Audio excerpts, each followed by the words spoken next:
Hi, Broshidim here. Happy new month. Good to have you on Word for the Week. We thank God for His mercies and grace. At various levels in our lives, we deal with challenges of comfort, the desire to meet our basic needs, that of our close relatives. While some of us have learned how to color our clothes according to our size, per time, many of us are driven by the desire to be like others, especially if they are our contemporaries. Some even take steps to adopt the lifestyle of those who are obviously not in the same class with them. As a result, find themselves under heavy financial burden. We seek to acquire the things we do not need to impress those who do not care about us. The Bible tells us in Hebrews 13:5, let your conduct be without covetousness. Be content with such things as you have. For He Himself has said, I will never leave you nor forsake you.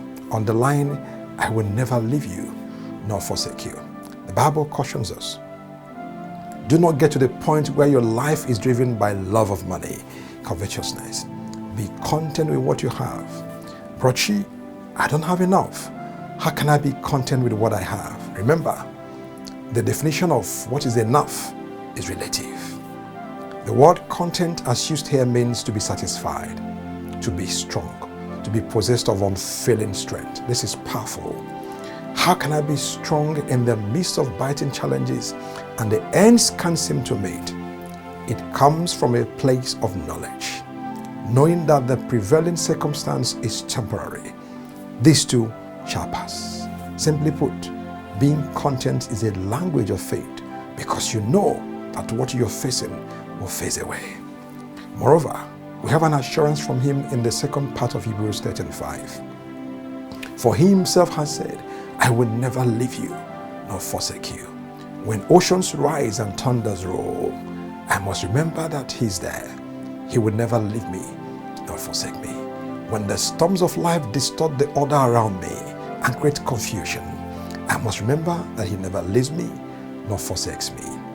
As human beings, our desires stretch. I have a car. After a few years, I want a bigger, newer and better one. I'm in a 2 or 3 bed apartment. At some point, I want to move to a duplex. It's just who we are. More often than not, we get caught up in the desire for more and the pressures that come with it. The scripture reminds us in 1 Timothy 6:6-8. Now, godliness with contentment is great gain. For we brought nothing into this world, and it is certain we can carry nothing out. Having food and clothing, with these we shall be content.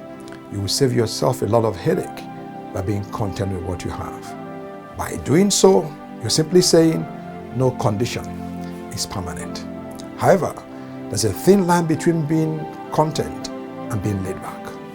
Being content doesn't mean do not aspire for more. The scripture reminds us in Proverbs 23:17-18. Let not thy heart envy sinners, but be thou in the fear of the Lord all day long. For surely there's an end, and thine expectation shall not be cut off. In this season, believe God for the impossible while you wait for Him to respond. Be content with what you have, no matter how small. Why? Because you know He will never leave you nor forsake you. Thank you for watching. Have a fantastic month ahead, and bye for now. Shalom.